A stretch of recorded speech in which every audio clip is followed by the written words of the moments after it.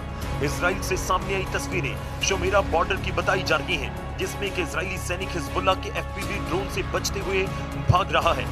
Drone IDF जवान का पीछा कर रहा है और सैनिक बचने के लिए भागता नजर आता है। दक्षिणी लेबनान में हिजबुल्लाह ने एक बड़े हमले का दावा किया। ईरानी न्यूज एजेंसी IRNA के मुताबिक हिजबुल्लाह ने मंगलवार को इजरायली सेना के सैन्य वाहन को निशाना बनाया। ड्रोन और हमले में 4 इजरायली सैनिक मारे गए। हिजबुल्लाह के जबरदस्त पलटवार से भड़के नेतन्याहू ने लड़ाका ग्रुप को खत्म कर डालने का ऑर्डर दे दिया है। בהנחיה שלי ושל שר הביטחון, יחד עם הרמטכ"ל, אנחנו מעמיקים את הפעולה שלנו בלבנון. צה"ל פועל עם כוחות גדולים בשטח, הוא תופס שטחים שולטים. אנחנו מבצרים את רצועת הביטחון כדי להגן על יישובי הצפון. במקביל אנחנו מקיימים מאמץ לאומי ענק כדי לקדם פתרונות יצירתיים.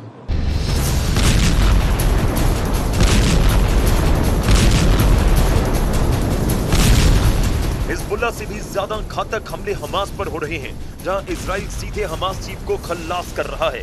पिछले 11 दिनों में इजराइल ने हमास के 2 चीफ मार डाले। इजरायली सेना के मुताबिक एयर स्ट्राइक में हमास के मिलिट्री विंग के नए चीफ मोहम्मद औदेह को मार गिराया गया। औदेह को 7 अक्टूबर हमले का चीफ प्लानर बताया जा रहा है। इजराइल ने औदेह को इजराइल में घुसपैठ और हमले के टारगेट तय करने वाला मास्टरमाइंड करार दिया। औदेह के सफाई के साथ इजराइल ने पिछले 2 हफ्तों में हमास के दूसरे बड़े सैन्य कमांडर का खात्मा कर दिया। औदेह से पहले इजराइल के is Al Deen ul Haddad का सफाया 15 मई को किया गया था। इजराइल का मिशन हेड हंटर अब और ज्यादा आक्रामक हो गया है। गाजा से लेकर लेबनान की बैका वैली तक आईडीएफ लगातार विध्वंसक हमले कर रही है। इजराइल का दावा है कि 180 से ज्यादा ठिकानों को टारगेट किया गया। इजराइल ने हमास के नए सैन्य चीफ मोहम्मद औदेह को भी टारगेट किया। वहीं सीज फायर के बावजूद दक्षिण लेबनान में इजराइल की सेना लगातार बमबारी कर रही है।